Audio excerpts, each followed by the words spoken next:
a passionate instigator and dynamic problem solver. Dr. Kevin Ross Emery, the host of the Dr. Kevin Radio Show, will be taking you outside the box, behind the curtain, and identifying the load of BS we are fed every day. And now, Dr. Kevin. Hello, hello, hello, and welcome to this week's Dr. Kevin Show here on OMTimes, where we're changing the world, wait for it, one ohm at a time. And as always, we like to try to bring you the most interesting and fascinating of guests here on the Dr. Kevin Show. I do want to remind people that we are actually only doing 1 to 2 guests a month now, and the rest of the shows are all shows that the first one show of the month is Insights with Matt Connerton, where we take on politics and from a spiritual perspective. The second Thursday of the month is Thoughtful Thursday, where we do hopeful, motivational, inspirational stories and stories to make you thoughtful with Reverend Dr. Lori Otto. And then the third Thursday of the month normally, sometimes the fourth, depending on which one falls near the 20th, is Planetary Influences, where we go over the astrology. And then the other 1 or 2 Thursdays of the month is when I get to bring in these fabulous guests that I bring in just for you. I want to remind people this is a live call-in show, 202-570-7057. That's 202-570-7057. For those of you who are tuning in for the first time, when we have guests on, we have a pretty set way that we do things. Our guests have already got all the information and are raring to go. We start with our hot topic. Our hot topic is something that either warms the cockles of my heart or gets me hot and bothered under the collar.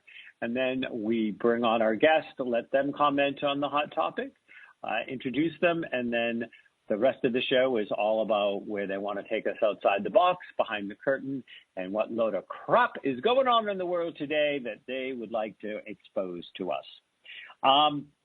Today's hot topic is interesting because, sometimes I don't know until 2 minutes before I go on air what the hot topic is going to be. Today, I had a wealth of time because it was all of 35 minutes before I went on air. As I was running here, I'm in Chicago this week, and I was running into a Target that is down the street where I had to pick up a couple of things before I got back here to do today's show. And there are approximately 10 people or more in both of the lines to get checked out. And long lines happen and sometimes, but instead of opening up a new register, the woman just kept on saying, well, we have 14 self-service checkout people. We have 14 self-service. You can go to self-checkout. You can go to self-checkout. Well, obviously, there are 10 to 12 people in each of the 2 lines that don't want to go to self-checkout. And I'm asking why they don't open up another register. Well, they've cut our budget back. They really want us to push people to self-checkout. Well, you know what? Self-checkout doesn't have a family to feed. Self-checkout doesn't pay taxes. Actually, with the tax breaks that a lot of companies got lately, probably Target's not paying a whole lot of them either. But there's a lot of things, and I tend to not want to do self-checkout because I'd like to see people who want jobs get jobs. And self-checkout is a way to cut down and have less employees and less personal contact. So I have got the number. I haven't called yet, but I'm going to call to complain to customer relations that they would let these large lines of people who clearly don't want to use self-checkout be punished. If I had more time and there was a closer store, I would have left everything on the counter and walked out and not paid them. Unfortunately, fortunately, I needed to be here on air with you and tonight's lovely guest. So I just sucked it up and stood in line. But I did get the number and I did complain. And when I got home, I did kind of look just because I was curious. And I do want to point out that Target's CEO, got paid $17.2 million last year. he got stock awards of $10 million. This increase was enough to move Cornell, the target Brian Cornell, and trust me, I'm going to be talking about this on social media, and I'm going to be complaining. And I would people you start using the hashtag boycott self-checkout, because it does take jobs away from people who could use them. The increase is enough to move Cornell from number 15 to number 4 on the Business Journal's list of Minnesota's highest paid public company CEOs. And it makes him one of Minnesota's most overpaid CEOs, according to Business Journal. So, yeah, they can't put a third checkout person to serve the people that are making them their money, but they can give $10 million to their CEO. So that's my hot topic. You get to guess. Do you think it gave me a warm and fuzzy, or do you think I'm hot under the collar? So now let's bring in today's guest. Today's guest is Dr. Rana Al-Falaki. And I'm sure I'm only pronouncing this semi-correctly, even though she told me what it was just before we go on air.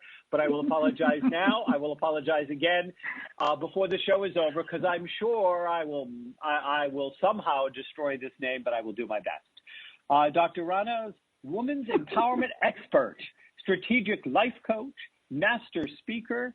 I think it should say mistress speaker, but that's okay. And renowned author of Women Who Want More, How to Create a Balanced and Fulfilled Life. You can find out more about her at Light Changes Coaching. That's lightchangescoaching.com.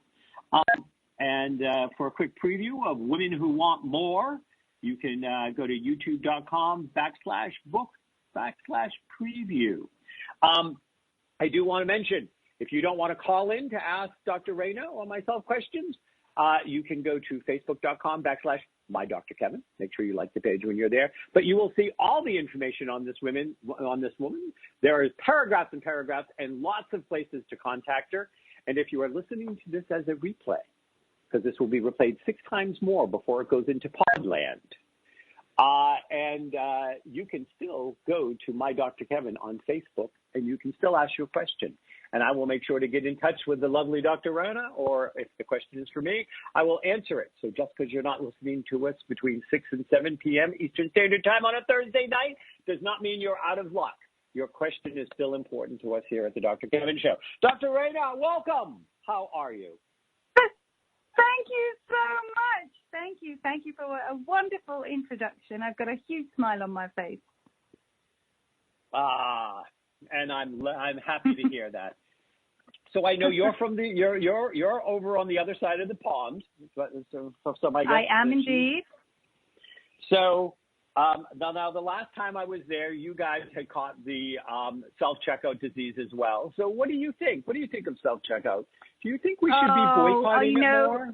I could not agree with you more. In fact, we have one of the higher end supermarkets across the road from my clinic, and they put all the self-checkouts in.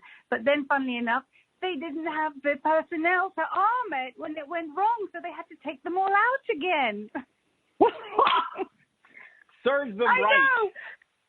Exactly, but now they put another load in, but card only. You know, it's far too complicated to be able to deal with coins and cash. And, you know, if you extrapolate your self-checkout, I mean, it's everything, isn't it? We just want to see people. We want to interact with people. We want to talk to people. It's the same when we make phone calls and end up with all these automated buttons that, you know, make you lose the will to live till you finally manage to get through to someone. And then you get through to someone and it's not someone. You have this relief when they say, oh, thank goodness, we think you need to talk to an agent, but it's not an agent, it's virtual chat. But I digress. Yes, self-checkout, the same kind of thing. I agree. It does. It takes away from our humanity, our need to connect with people. I need to smile at people. I need to talk to people. It just amplifies this world, which allows us to be incredibly within ourselves and alone and just pressing a load of buttons on a computer screen. So yeah, I'm with you, Dr. Kevin. Well, you know, and it's very interesting because that human connection is causing problems. I mean, it's causing problems because people don't know how to connect anymore, and they don't know how to be intimate anymore, and they don't know, and so we're watching suicide rates go up, and we're watching that there's starting to be a decrease in population in certain countries because people are actually not getting married because they're living in their parents' basements on social media in a fantasy life because they don't know how to have a real one. And I mean, absolutely. I really think destructive to humanity it is. Go ahead. Yeah. And it starts young. I mean, it was my daughter's 11th birthday 2 weeks ago, and I braved it and said, yeah, okay, bring your friends over for a sleepover. I had 9 girls for a sleepover. The last time they had a sleepover was when she was 6, and I thought it was going to be a screaming house and I was going to go insane. They all turned up. They all connected to the Wi-Fi, and they proceeded all to sit in a room on various mattresses and play on their iPads and their phones. And no one said a word. I could not believe it. And yet they were supposedly connecting and interacting with each other by playing the same games. But nobody was talking with each other. It was insane. Yeah, what do you think would have happened if you had said all technology down and put a board game in the middle? Would they have even known what to do with it? No, well, I even tried to put the TV on. I said, let's watch a film, guys. Let's get the popcorn out.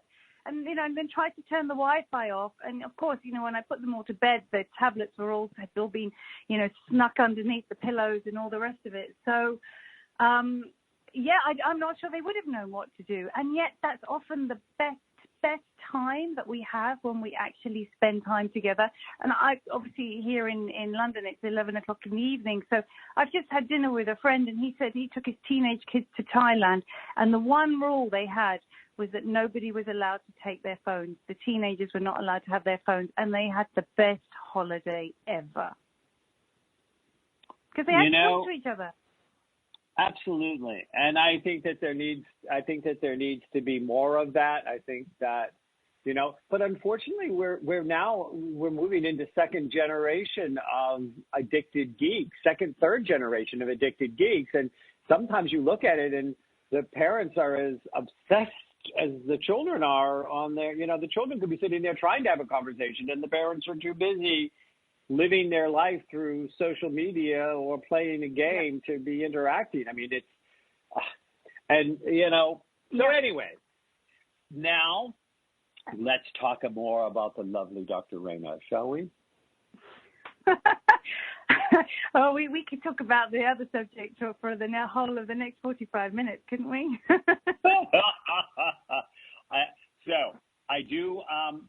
So as I always go through, and the first thing I like to do is ask where people would like to, where my guests would like to take my listeners outside the box.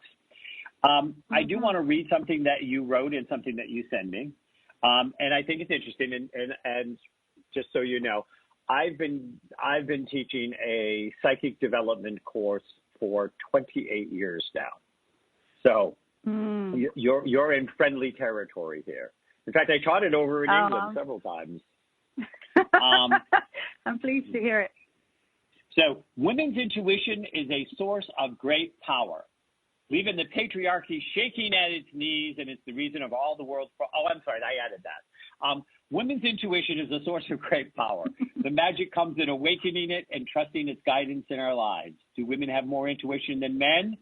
No. Is our culture more supportive of women developing their intuition? It's very interesting. I want to hear you answer that question, but where do you want to take our listeners outside the box? Well, actually, it's probably following on a little bit from that, because I wanted to talk about energy and really bringing it down to earth. This concept of energy can be a very difficult one for people to understand because it's something that we don't see, and yet the reality is when we walk into it, and therefore it comes into this idea of spirit as well. With you having done psychic development, you'll get where I'm coming from. But we walk into a room and we can say, oh, this place has a really good vibe, and then I might tell you, oh, it's the energy you're giving off, and you'll say, oh, what a load of rubbish. But actually, vibe is just an abbreviation for the word vibration. And so it's understanding that we all, as human beings, resonate at different levels of energy and different types of energy. And everything that comes in and out of our lives is energy. You know, people talk about wanting money. If they actually understood the concept that money or abundance is energy, and therefore we are able to attract it, or we are able to repel it.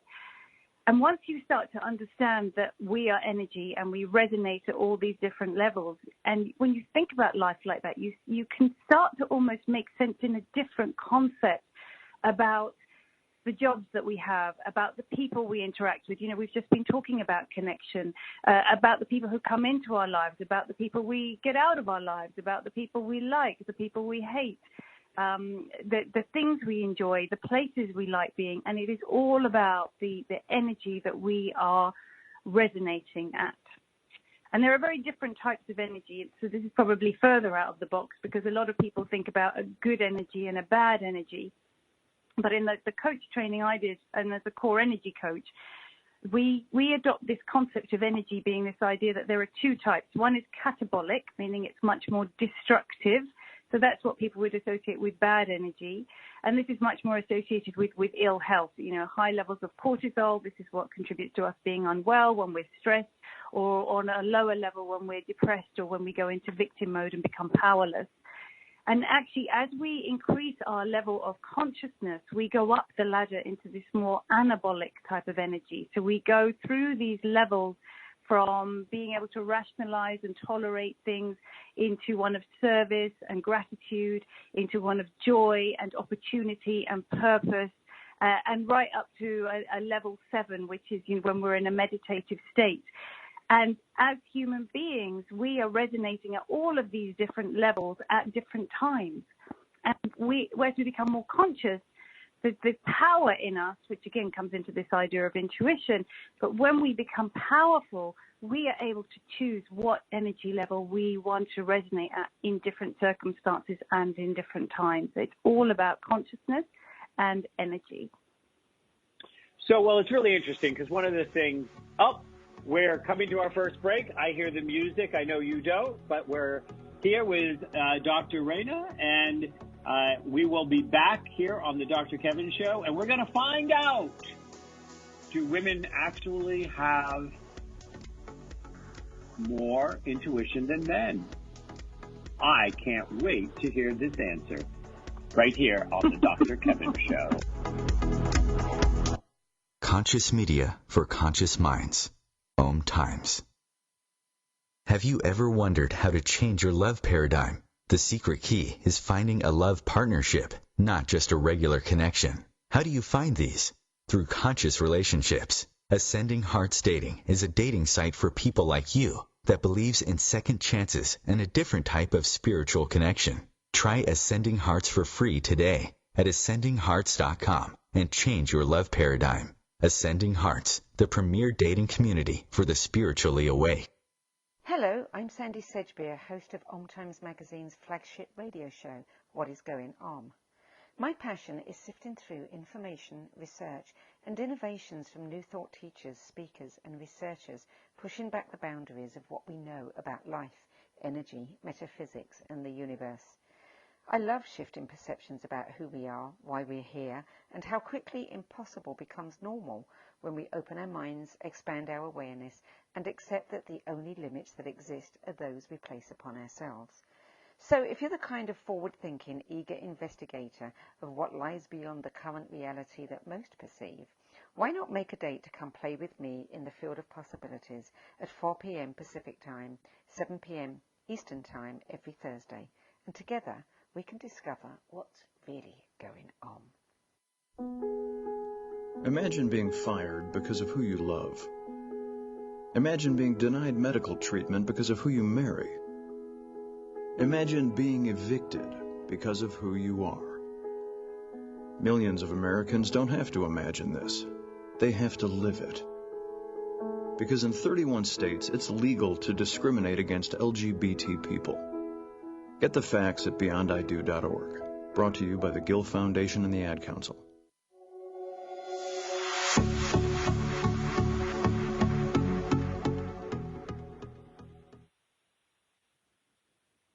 Hello, hello, hello, and welcome back to the Dr. Kevin Show here on OMTimes.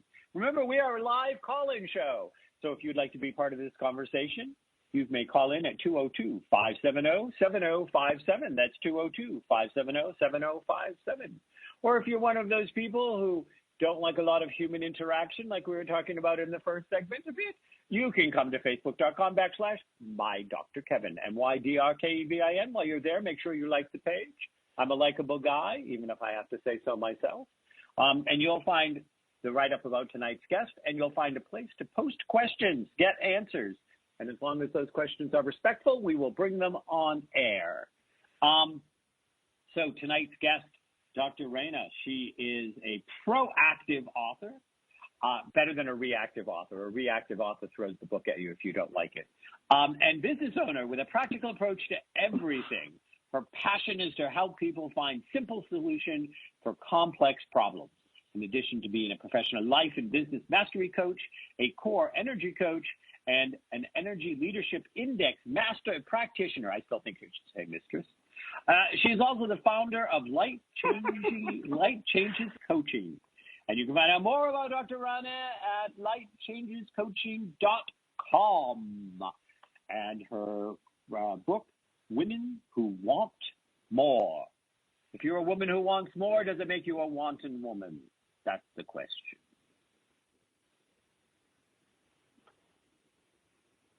Dr. Rana? I'm laughing.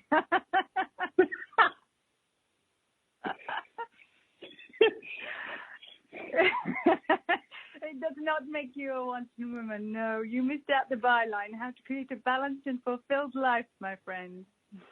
Oh, well, I'm reading from what was sent to me by your PR people, and that's all it says. Yeah. Very good. Yeah. You have to spell these things out. I'm one of those males, you know. So now this part of the interview is where I like my my guests to take people behind the curtain. So I have a little quiz for you. Are you ready for the quiz? Okie dokie. I'm ready. From what movie came this line? Ignore the man behind the curtain. I have no idea. The Wizard of Oz.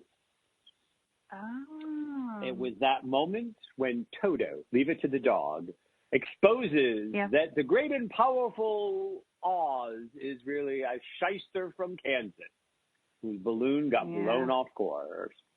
And in today's world, we're often presented something as being the great and powerful something to find out it's just a shyster when you look behind the curtain. So what curtain would you like to draw back today and expose us to some truth? It's funny. I have something else to talk about, actually, but I think seeing as you keep going on about the whole intuition thing, we better talk about it, right? Anything your little heart desires. I was going to talk about women and this misconception that they can't have everything and be amazing career women and amazing mothers, which is a pretty awesome thing to talk about. But given that you have been in psychic development yourself for however many years, you will to understand that men also have wonderful, amazing, awesome intuition should they choose to develop it. So actually, that's probably a more appropriate topic, I think. So we're going to talk about this idea that we talk about a woman's sixth sense and do they truly have an edge? Because that's what most people would think is the truth. Go for it. Shall I carry on? Carry on. Right. Carry on. Carry on. Tally-ho. So, in actual fact, there's a very, very interesting article in Psychology Today that basically says, no, it's a complete myth that women have more intuition than men. And they're really damning of it. And they say, in fact, it's just a product of repeated questioning and then forming our own preconceived opinions that we then turn into our truth or our reality. But I would counter that by the fact that, go on. No, I was just going to say, see, now that would have been a perfect load of crap statement, because what a load of crap that was in psychology today. Go ahead. Oh. We can get on to other crap later. But but the reality is we all have, my beliefs, what makes me are my beliefs, and that is therefore my reality and my truth. It's my truth. It doesn't mean it's the truth. It doesn't mean but it's true for me. So that can be quite a complicated thing to understand. But obviously, as society stands, we think about a woman's intuition. It's always called a woman's intuition and a woman's sixth sense. And there are a lot of reasons for that. There are biological reasons for that, with the way that our brain is actually wired, where we use the right and left hemispheres in a more balanced way compared to men who literally they tend to be just one brain side dominant, be it right or left, and more creative or more logical. So women in that ability do have more abilities for perception and ability to multitask, etc. And therefore, this is why it was called women's intuition, because it was about having more, being more skilled in that.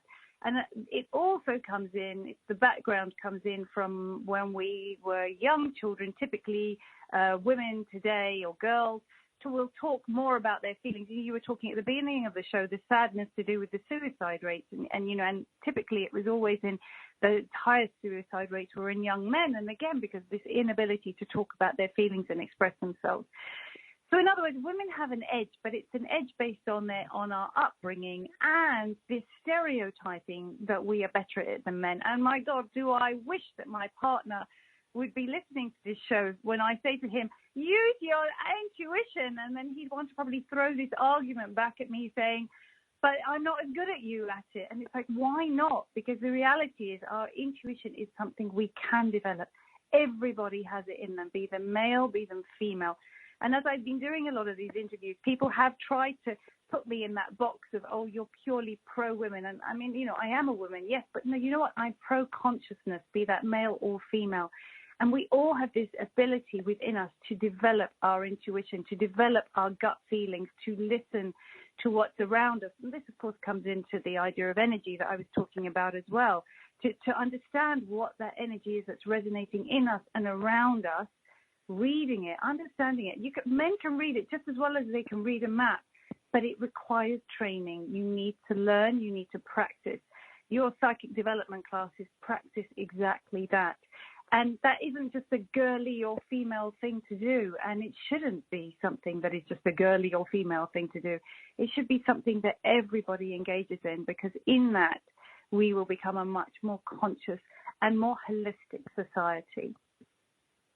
Well, it's interesting because, one of the things I've been teaching for all these years in psychic development is psychic like a muscle. And the more you work with it, the stronger it gets. I mean, muscles have limitations. There is such a thing as some people can develop better or quicker arm muscles or chest muscles or leg muscles, but everybody can develop muscles. And so, when you kind of put it in that framework, it's just a muscle to be developed. Absolutely, and it's also it's several different muscles. So like you said, if we're working out, we might have stronger arms or stronger upper body or stronger lower body strength, and it's the same with our senses. So as we develop ourselves psychically, the stronger of our senses will also come into that. So of course, this is where we come. If we're a very visual person, we may become more clairvoyant. If we're more in touch with our feelings, we'll get a feeling about something. We're more clairsentient. If we tend to the messages come through as hearing or downloads, then we're more clairaudient. So again, it's I know they're not muscles, but they're senses. And the more we practice, the more we shut off the external. So we're back to let's turn off the tablets and the phones.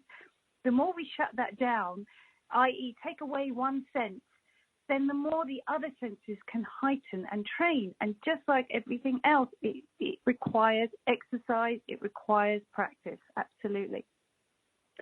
So I'm going to tie up something, crossover, because it's something you just said between the first segment and the second segment. I want to ask you this.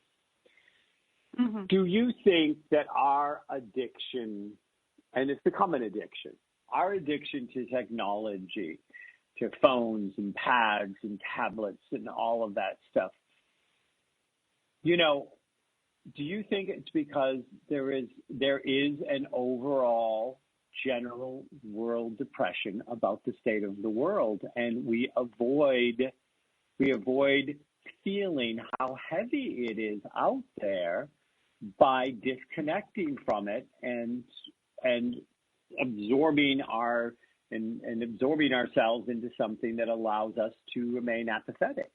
Do you think that that's one of the problems? Yeah, and we hide from it, don't we? We hide from things. I mean, just look at social media. This idea that, you know, everybody's putting pictures of themselves looking all happy or having a grand old time, and then the other people are looking in, and those poor depressed people, that's often what leads to bullying or to suicide even, because they think everyone else is having a good time, but I'm not. Why can't I be as happy as everybody else that I'm witnessing on social media? So a lot of it, yes, it is hiding, and it's people's desperation to distract themselves from reality. We don't want to go into ourselves, because actually that can be a very painful process. So avoidance, which is human nature, you know, we don't actively go after pain, do we? So sometimes, you know, if we do look into ourselves, if we do try to work on ourselves, it's a challenge. It's hard. Who wants a challenge? How many people would rather take the escalator than walk up 10 flights of stairs? And it's the same kind of thing. But the rewards, if you do actually work on yourself, you know, if we do take flights of stairs, you know, I think when I was lecturing in South Africa a couple of years ago, my dad, I was with my father. He took the cable car up and enjoyed the view. I walked the journey, and the view for me was 10 times more rewarding, because I had to struggle, but boy, was it worth it. And so I think if we, as a society, we stop trying to avoid, we peel back the layers, we expose all the faux pas and the pains and the things that had happened. This is this whole idea of, you know, complex problems. You realize the problem isn't complex, it's simple, but we have to peel away the rubbish that's around it, and then the solutions are staring us in the face. But when it comes to social media, tablets, phones, everybody just wants to avoid, or they want to live in their own world, and they just don't have the heart to connect. Well, you know, one of the things that people don't address oftentimes is the other side, and I see these show up, of the people who seem to always be having a problem and they need your love, and they always have a problem, they need your support, and they're always in a struggle and they need something, and then, you know, they participate in this illusion that, well, if they get, you know, 50 hearts or 100 thumbs up or whatever, that they're taking, well, I'm supported.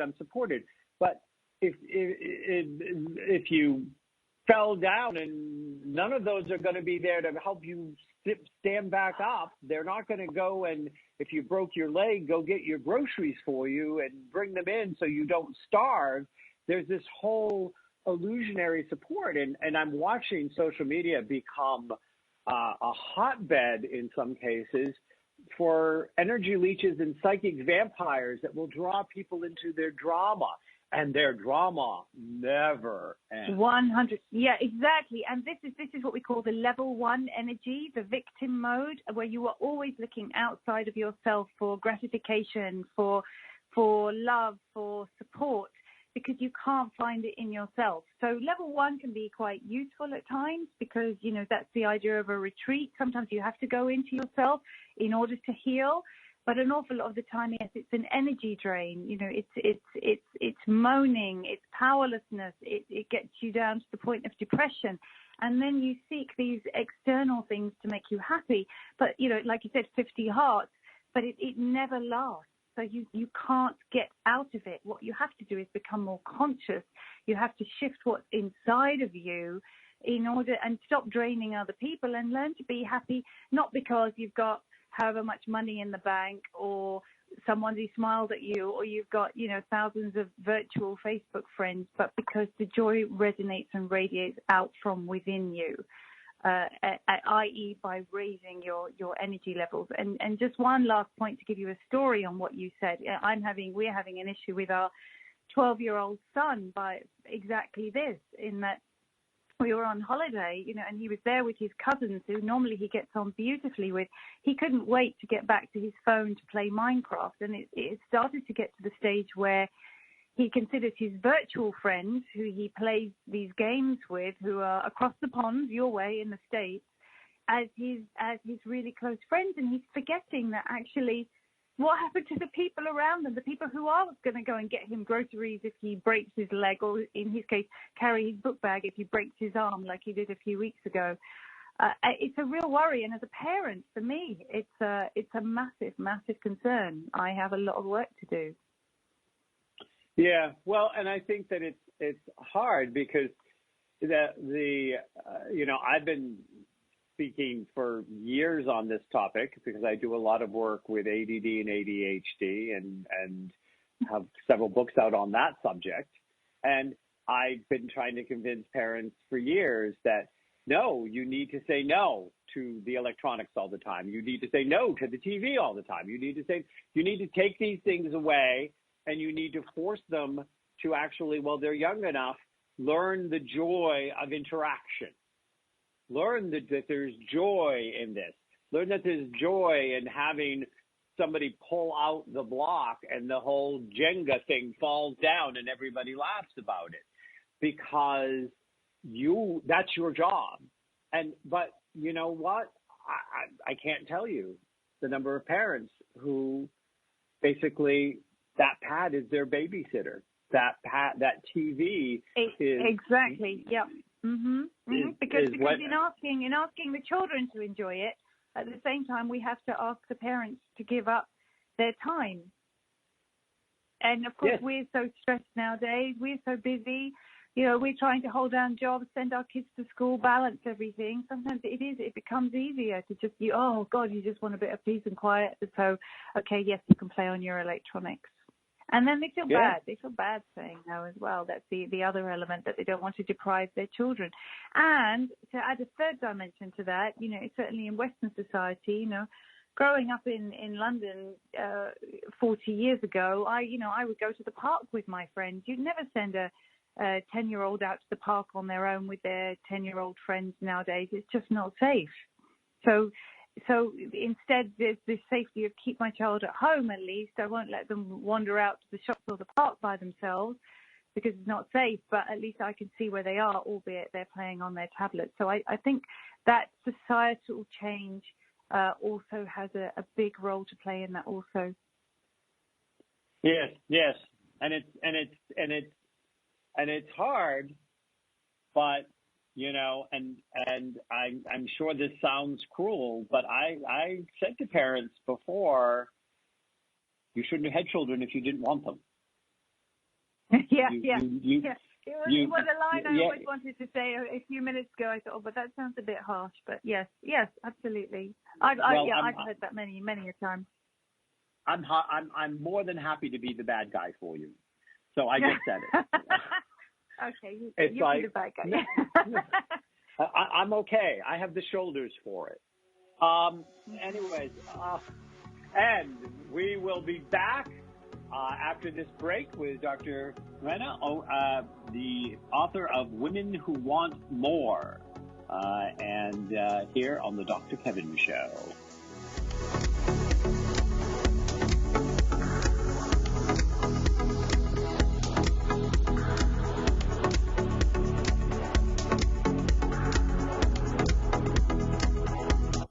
The Real Conscious Connection. OMTimes Radio. IOM FM.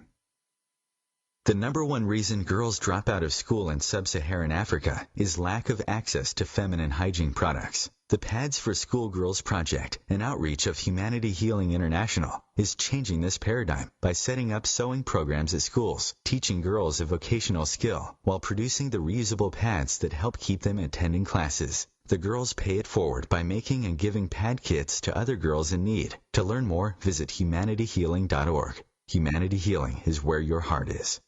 More than 24 million Americans have an autoimmune disorder, and that number continues to grow. I'm Sharon Saylor, and I'm one of those 24 million. To put that number in perspective, cancer affects about 9 million and heart disease up to 22 million. That's why I've brought together top experts and those thriving regardless of their diagnosis to bring you the latest, most up-to-date information. Join me, Sharon Saylor, Friday night, 7 p.m. Eastern, for the Autoimmune Hour on Life Interrupted Radio to find out how to live your life uninterrupted. 911, what is your emergency? The kid shot himself. All right, where's the wound, sir? 911, what's your emergency? Please help. My son shot his brother. 911, what is your emergency? Okay. 911, please state your emergency. Every day, 8 kids and teens are unintentionally killed or injured by loaded and unlocked guns. It wasn't locked. Learn how to make your home safer at endfamilyfire.org. Brought to you by the Ad Council and End Family Fire.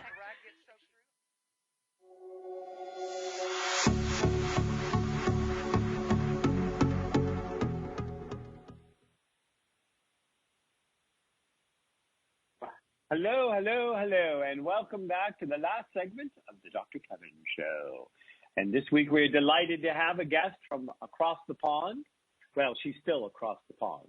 I don't want to make you think that she swam all the way over just to be on my show. But it would be a tough swim because I'm in Chicago this week. But anyway, we have Dr.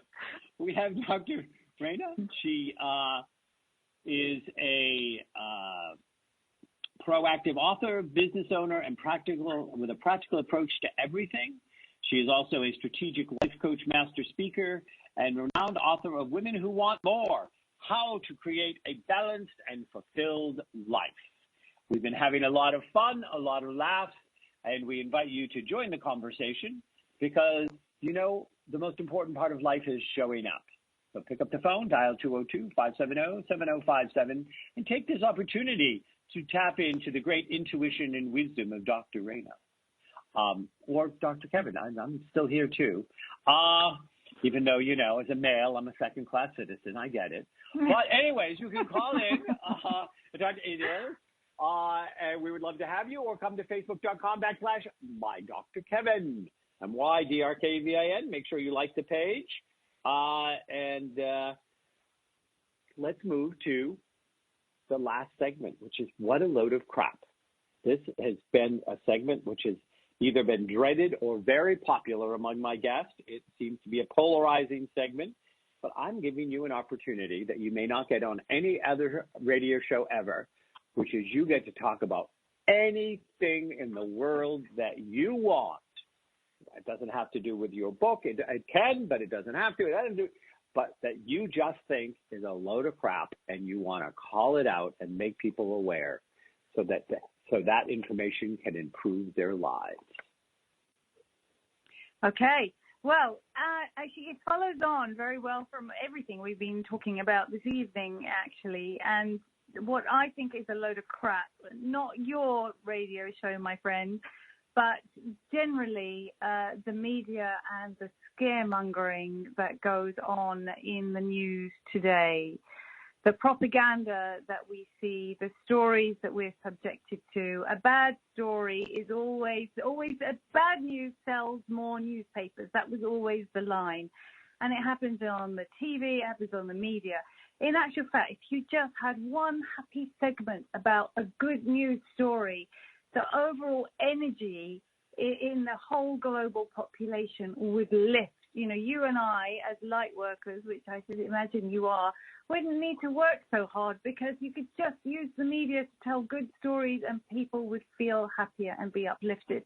Instead, we're in this scaremongering attitude where, again, we just get led by fear for everything. And so to the extent, personally, I don't watch the news anymore. I refuse to.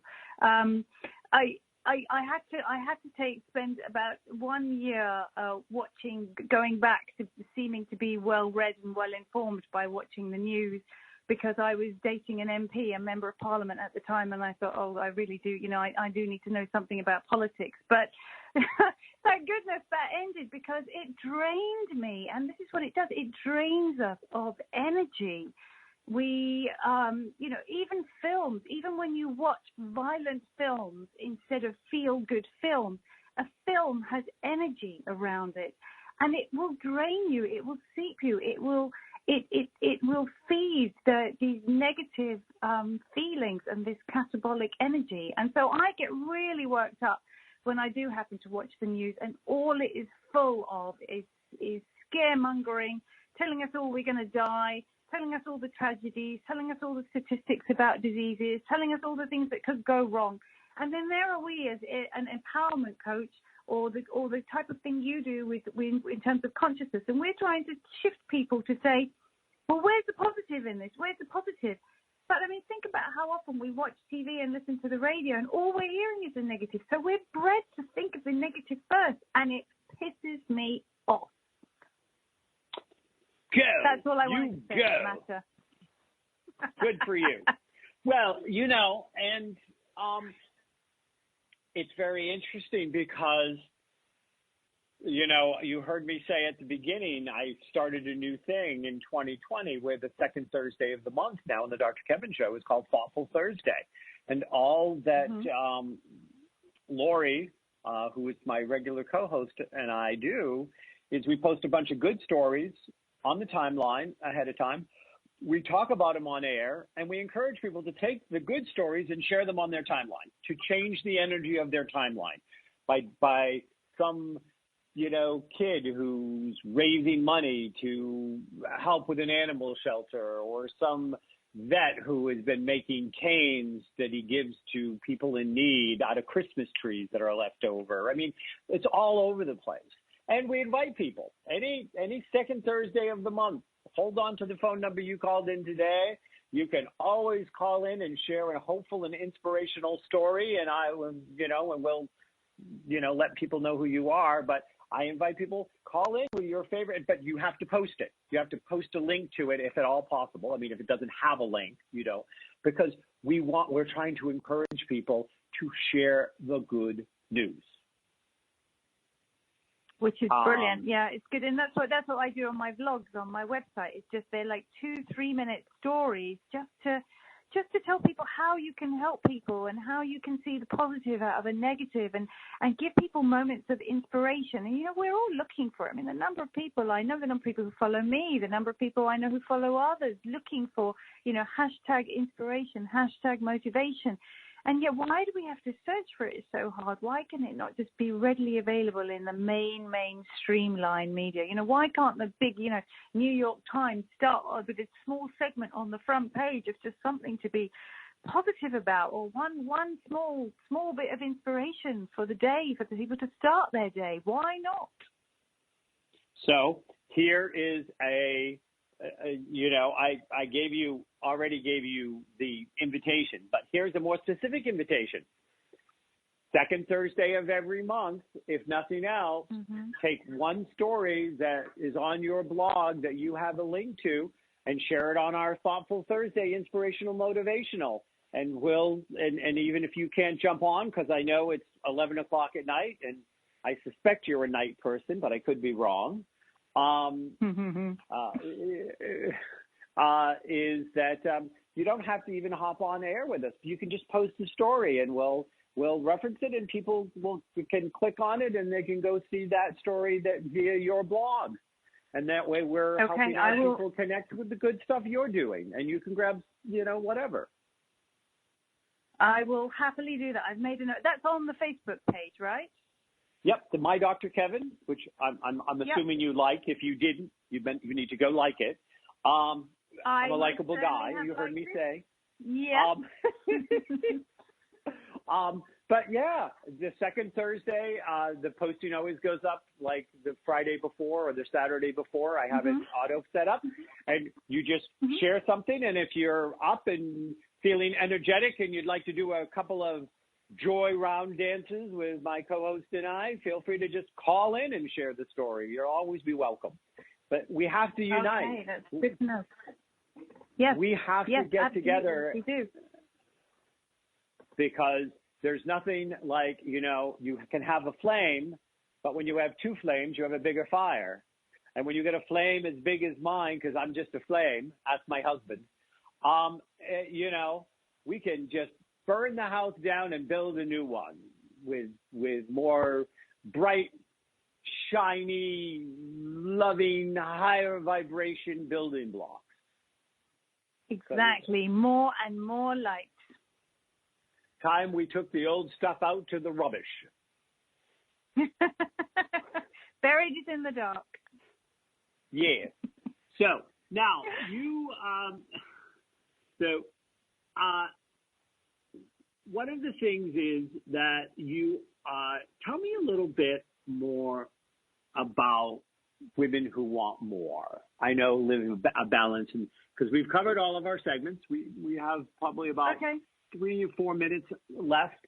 But tell me a little bit more about the book and why women are actually better suited to have it all more than men are. Okay. Well, I don't believe they are. I'll say that first. I think we all have a right to that, and to be able to step into our power. I think the first thing to say about Women Who Want More is what inspired me to write it. And I'd always wanted to write a book, and I really felt it was I've been a periodontist for 20 years, so I've worked with people who are in that level 1 energy of victim mode. They would come to me with chronic diseases, and quite often there are tragic stories to tell, which have gotten on top of them so much and so much and so much, to the extent that they've come in to see me, and at that point, they're ill with chronic disease. So I then took when I trained as a coach, it was about taking my medical training a step further into not just empowering my patients, but empowering everybody. And I myself am probably one of those people who, if I tell you I never had a Facebook account until a few months ago, because I've always been so private. And yet in this book, I've shared an awful lot of my story. But I decided I needed to share that story. I needed to share my pain and my tragedies that I've had for 4 decades, in order to inspire people to recognize, look, I can do it. And, and there's been a lot of hardship in every decade, and yet I always overcame it because I stood in my power. But it's taken me years to really take it by the horns. So in writing this book, I want to show you how you don't have to go through traumas. You can fix this. This is a fixable issue. You can feel joyful. You can feel fulfilled. You don't have to be looking for everything around you in order to be happy. So I took so it shares a lot of my story and my clients' stories, and it takes every aspect of our life. It's not just about spirituality. There's stuff in there about, how to be a leader, how to find purpose, how to get money, how to deal with our families, how to deal with our relationships, how to create fun and enjoyment. And as a busy woman, it's written for busy women. So it's very much, look, let's get rid of all the fluffy stuff and cut to the chase. So I'm going to show you how to do it, and I'm going to give you exercises to do. And the website also has further exercises. So there are audio downloads on there as well. We were talking about intuition. There's an audio exercise on there to be able to practice that muscle in order to help your intuition. And so it looks at every aspect of our lives, the issue that happens when it's not in balance, how to balance it, and how to create fulfillment in those areas of your life. So it's a practical book as well, and I hope I know it speaks to people on many, many different levels. Well, it's interesting because I made a comment, about that in some ways it's easier,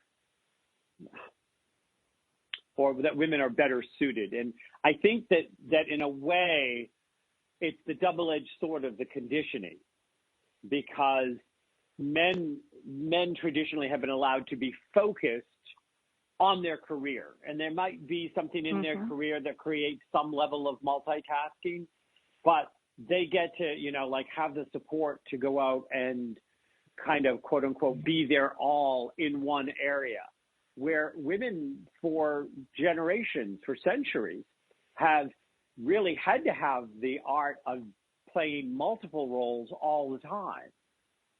Mother, wife, absolutely. and that,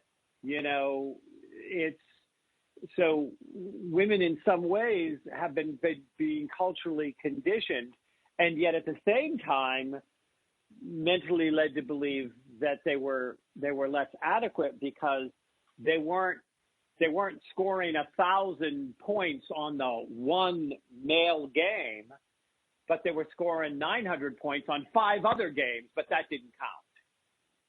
Absolutely, which is one of those biggest obstacles to success.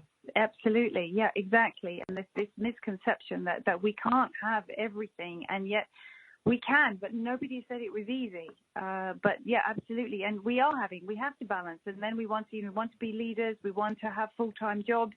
And then we eat ourselves up at the same time with a sense of guilt, because then we think, oh, but I need, we're carers as well, be it for our parents, our spouses, our children, our friends. And then, and now we also have to be financial providers and put roof over our head and feel professional fulfillment and look after our bodies. And then where's the time to have fun in it all? So, yes, there is a big societal influence in that, but it is changing. But the word balance, I think, does tend to resonate so much more with women because they are juggling everything. And we're out of time. Thank you so much. You'll have to come back and play again. Thank you so much. Rana Al-Falaki, and you can go to lightchangescoaching.com or look up the book, Women Who Want More, How to Create a Balanced and Fulfilled Life. Next week, we will have Matt Connerton on, and we'll put politics through the spiritual lens here on the Dr. Kevin Show. Dr. Rana, thank you for coming.